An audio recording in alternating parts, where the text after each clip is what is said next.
हमारे यहां पर सहायक पुलिसकर्मी सब गलत तरीके से इनको नियुक्त करके इनके भविष्य को अंधकार में डाल देने का इन लोगों ने काम किया। आज बेचारा दिन भर इस चिंता में जी रहे थे कि आज नहीं कल आप नौकरी से निकाले जाएंगे। ना कोई नियम बना, ना कानून बना, और नियुक्ति करके इन लोगों को सड़क पर उतार दिया।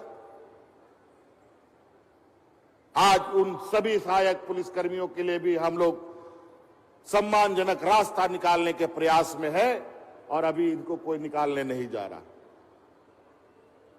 कई ऐसी चीजें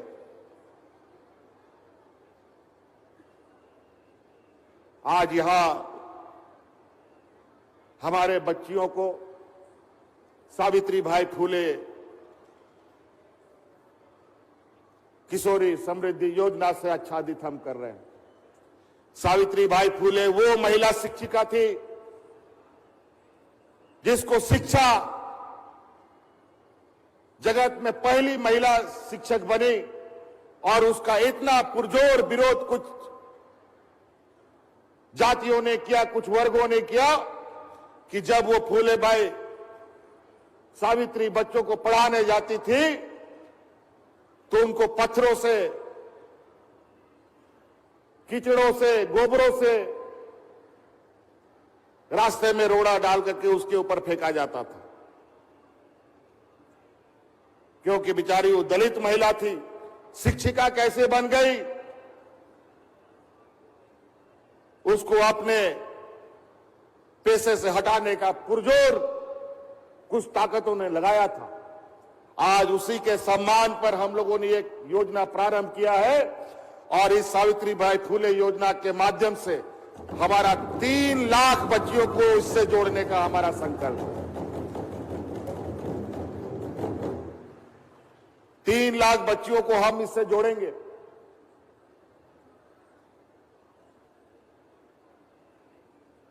और इसमें बढ़ाने की भी जरूरत पड़ेगी तो बढ़ेगी। यहां का आदिवासी, यहां का दलित, यहां का पिछड़ा, कभी आप लोग सपना सोच सकते थे कि हमारा बच्चा विदेश में जाके पढ़ेगा? कौन बता सकता है कि हम अपना बच्चा को आदिवासी, दलित, पिछड़ा विदेश में जाके पढ़ा सकता है? झारखंड का कोई ऐसी व्यवस्था, कोई ऐसा आदिवासी परिवार नहीं है जो अपने बच्चों को विदेश में जाके पढ़ा सके। आज सरकार ने निर्णय लिया है, यहां का आदिवासी, दलित, पिछड़ा का जो हायर एजुकेशन के लिए विदेश जाएगा पढ़ने के लिए, उसका पूरा का पूरा खर्चा राज्य सरकार उठाएगी।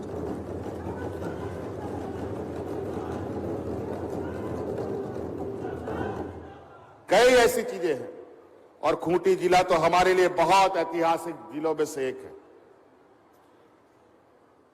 ये एक ऐसा वीर पुरुष की जन्मस्थल है जिसको देख देख करके हम लोग आज तक यहां तक चल के आए हैं, और आने वाला पीढ़ी भी उनके इस जन्म और जन्मभूमि को देखकर और उनके मार्गदर्शन को याद करता रहेगा। आज इस जिले में, चूंकि पहले भी हम लोगों ने कहा कि ये वीर भूमि है, ये एक ऐसा मिट्टी है जहां पर हमेशा से आंदोलन होता रहा, अपना हक अधिकार की लड़ाई के लिए। आदिवासी समाज का यह एक प्रतीक के रूप में यह जगह है।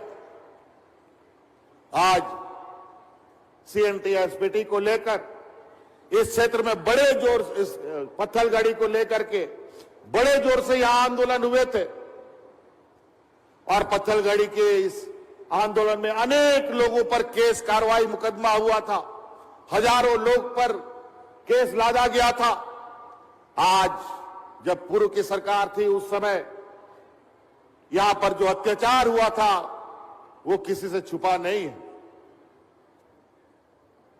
और हमारी सरकार बनने के बाद सबसे पहले हमने घोषणा किया था कि यहां पर जितने भी पत्थलगड़ी के केस है सबको वापस लिया जाएगा, और CNTSPT के केस को वापस लिया जाएगा। और आज हर्ष के साथ ये बताना पड़ रहा है, खूंटी जिला का जितना भी पत्थलगड़ी का केस था वो सारा का सारा वापस हो गया, उसको खत्म कर दिया।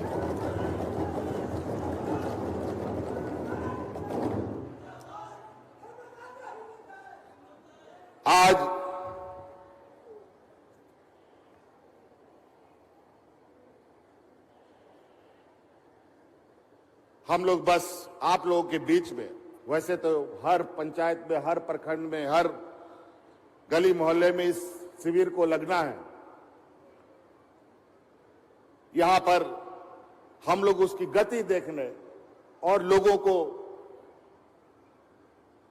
के बीच में जो संदेश जा रहा है उसको समझने के लिए आए हैं। योजनाओं को गिनाना शुरू करेंगे तो दिन भर भी कम पड़ेगा। आज हम लोगों ने यहां कर्रा में किसान पाठशाला का उद्घाटन किया है।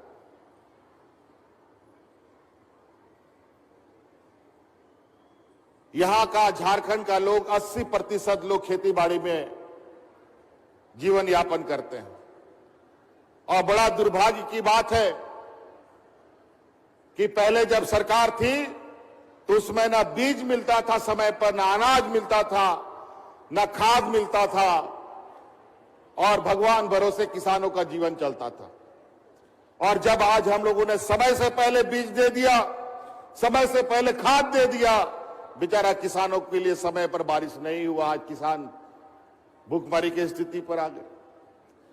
कोरोना में पहले ही हम लोग परेशान रहे, अब सुखाड़ की स्थिति बनी पड़ी है जहां तहां। आज उसकी चुनौती भी हमारे सामने है। आज उसी को ध्यान में रखकर हम लोगों ने इस राज्य में 100 किसान पाठशाला खोलने का निर्णय लिया है। आज आपके कर्रा जिले में इसका उद्घाटन हुआ है।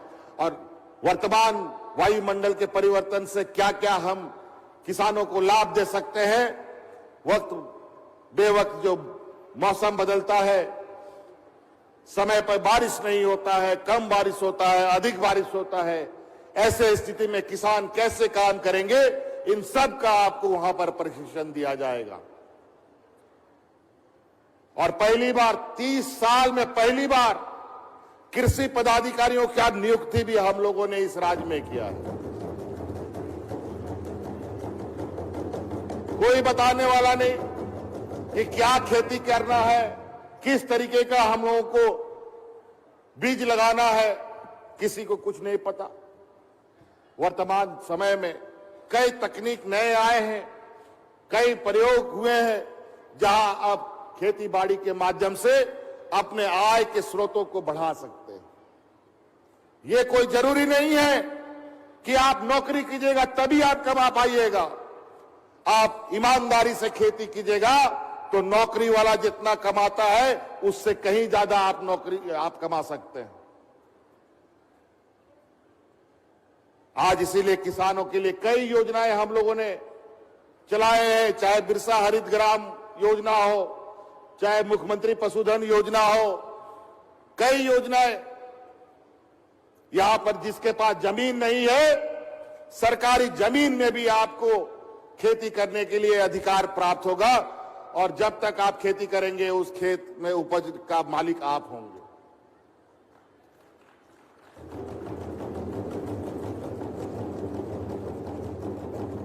तो कई ऐसी चीजें, इसलिए हम लोगों ने शिविर आपके पंचायत में लगाया है। आप लोग समझिए, आइए, आपके लिए सरकार, आप लोग बैंक जाइएगा, कोई मदद नहीं करेगा। सरकार बैंक बन करके आपके बीच में आई है। आपको खेती करना है, खेती के लिए मुर्गी पालना है, बकरी पालना है, सुअर पालना है, गाय पालना है, खेती बाड़ी करना है, जो करना है आपको, उसके लिए सरकार मदद करने के लिए तैयार है। चाहे वो महिला हो, चाहे वो पुरुष हो, चाहे वो नौजवान हो। कृषि के अलावा मुख्यमंत्री रोजगार सृजन योजना के माध्यम से हमारे लोगों को उस योजना के तहत भी आप नए तरीके से अपने जीवन यापन और स्वरोजगार उत्पन्न कर सकते हैं। सरकार आपको बड़े पैमाने पर, चाहे आप बोलेरो गाड़ी खरीदिए, चाहे ट्रैक्टर खरीदिए, चाहे पिकअप खरीदिए, चाहे टेम्पो खरीदिए, चाहे राशन दुकान चलाइए, चाहे जूता दुकान चलाइए, चाहे सैलून चलाइए, चाहे मोबाइल दुकान चलाओ, कुछ भी चलाने का आपको इच्छा है, उसके लिए सरकार के पास आवेदन दीजिए। आपको आर्थिक रूप से सहायता करेगी और आप अपना स्वरोजगार उत्पन्न कर सकते हैं, जो आपको इच्छा है।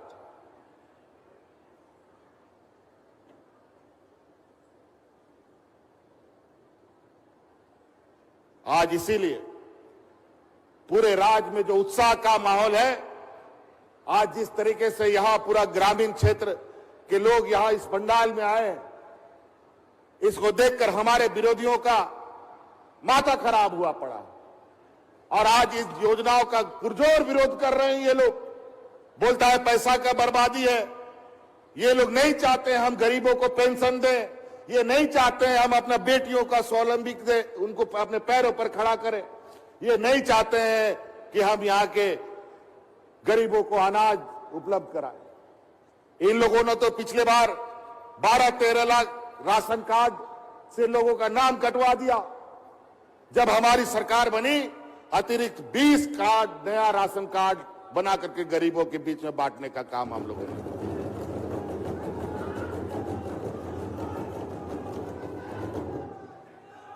और बड़ा अजीब हो गया है आज के दिन में, जब हम गरीबों को अतिरिक्त अपने राज्य अपने खर्चे से राशन देने का निर्णय ले रही है और कार्ड बना के दिया, तो एफसीआई भारत सरकार से हमें समय पर आवंटन नहीं मिलता। कभी 1 महीना, कहीं 2 महीना आगे पीछे कर देता है।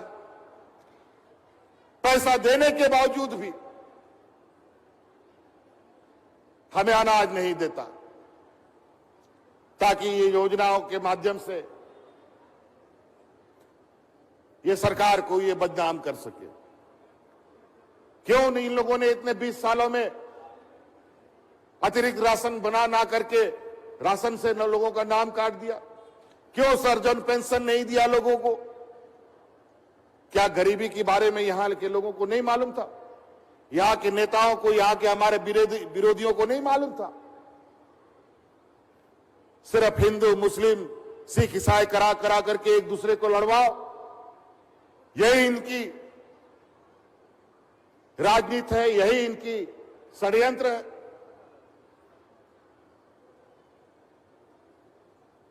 बहुत विचित्र बात है।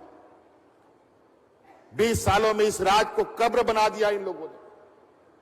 नौजवानों की नियुक्ति को लेकर पूरे भविष्य उनकी खराब कर दी। 20 साल में पहली बार जेपीएससी का नियम बना और उसके माध्यम से जहां ये 1,500 दिन में रिजल्ट प्रकाशित करते थे, वहीं पर हम लोगों ने 250 दिनों में लोगों को नियुक्ति देने का काम किया।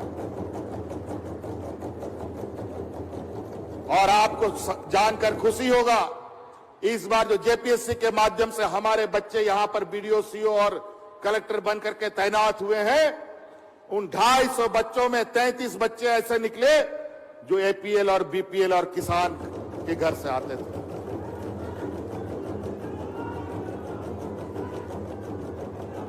आज